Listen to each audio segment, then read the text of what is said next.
udah statistik nyalahkan. Cuma bisa praktek doang, lamun aslinya mau bisa kos gitu. Sahantena supaya bisa menghindar gitu. Contoh deh misalkan bos tuh kan ini ada gini, naon maksudnya nonjok kurang gitu kan.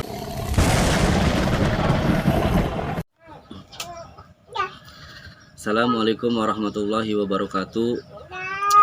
Jumpa lagi bersama saya Ridwan Kelana. Salam seni Sunda, pencak silat. Salam jiwa sehat, salam saduluran. Oke sahabat, saya mau membahas orang berkomentar di video saya waktu saya praktek pencak silat. Katanya dia ngomongnya begini, lah Kang, itu mah cuma teori doang katanya gitu. Istilahnya gimana ya, istilahnya kalau lagi praktek doang gitu caranya gitu. Kalau berantem aslinya mah katanya nggak bakal begitu, pasti pada cium-ciuman. Kang, emang kita dan sahabat-sahabat dimanapun berada yang mempelajari kesenian pencak silat itu, kesatu bukan untuk berantem, kedua bukan untuk mencari musuh. Istilahnya kita belajar seni bela diri, kesatu biar kita sedikitnya bisa menghindari orang-orang jahat gitu kan. Itu kesatu, bukan untuk berantem. Memang benar, pencak silat itu bukan untuk berantem. Sedikitnya kalau kita bisa mah gitu, main kelit, pernah belajar bela diri, otomatis kalau ada yang mau jahat kan ke kita, bisa aja untuk menghindarnya gitu. Jangan salah tangkap gitu. Jangan meremehkan jurus-jurus pencak silat yang lagi konten ataupun gimana ya, praktek gitu. Jangan saling menyalahkan. Pokoknya mah saya mohon dukungannya di kalian semua. Nih, jadi gini fungsinya belajar bela diri ini ya. Takutnya kita ada yang nonjok kan, kalau kita sedikitnya bisa kan terhindar gitu kan dari orang-orang jahat gitu. Itu walaupun kita ditonjok orang, kita jangan langsung main hantem, main hajar, jangan. Istilahnya ngerem dulu gitu kan, ngerem dulu. Contoh gini nih, misalkan kita kalau lagi duduk atau lagi di mana aja jalan kan, tiba-tiba misalkan ada musuh misalkan nonjok misalkan, tuh langsung kan kita tangkis begini gitu kan. Misalkan kita tanya dulu, apa maksudnya kamu nonjok saya gitu kan. Misalkan cekcok begini misalkan, dia kalau nonjok lagi misalkan tuh kita bisa redam lagi begini. Kalau dia masih melawan, kita langsung kepet aja ke sini.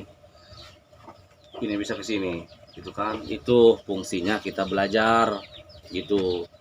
Bukan kita belajar silat untuk mencari lawan, untuk mencari kejagoan, bukan. Ini mah hitung-hitung kita melestarikan seni bela diri. Itu sahabat, udah statistik nyalahkan. Cuma bisa praktek doang, lamun aslinya mau bisa kos gitu. Sahantena supaya bisa menghindar gitu. Contoh deh misalkan, bos tuh kan ini ada gini, naon maksudnya nonjok kurang gitu kan. Bila mana datang perep deh kan kurang bisa dihindari.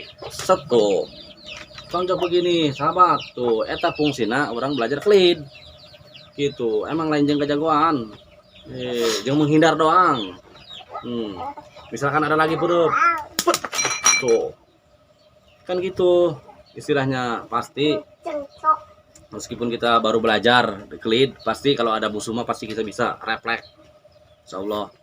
Tapi pergunakan bela diri dengan baik, jangan untuk kesombongan, kejahatan, jangan. Itu lagi tuh kan bisa nangkis kita tuh. Terserah ini udah begini mah nih musuh, tuh mau digini langsung misalkan menggebu lagi ke sini tuh. Jadi ini nih sikut main hajar lagi gitu, biar kita terhindar dari musuh. tuh kan, misalkan nunjuk lagi, set, tuh gitu sahabat, jangan salah tafsir ya. Kalau mau belajar, datang aja ke sini ke Padepokan Putra Damai, kita sharing di sini. Sama saya. Sharing sama saya, datang ke Kampung Sasak, ke Kecamatan Pamarayan, nanyain aja Bang Ridwan Kelana gitu, yang punya Padepokan Putra Damai itu. Tuh. Misalkan ada musuh lagi nonjokinya, fungsinya tadi begitu. Misalkan kalau ditonjok musuh nonjok ke sini, tuh bisa megang kita ke sini. Kalau nonjok lagi bisa ke sini lagi. Tuh, bisa hajar ini. Ini maaf, dipraktekinnya sambil duduk. Soalnya kalau di tanah ininya lagi nggak enak badan. Tuh ya, sahabat ya. Gitu. Gitu, misalkan tiba-tiba dia nyabok atau nampiling kan bisa tuh. Kalau satu lagi tuh buru pegang sini tuh gitu sahabat fungsinya ya. Oke sahabat, pokoknya salam jiwa sehat, salam saduluran, salam seni budaya pencak silat. Oke.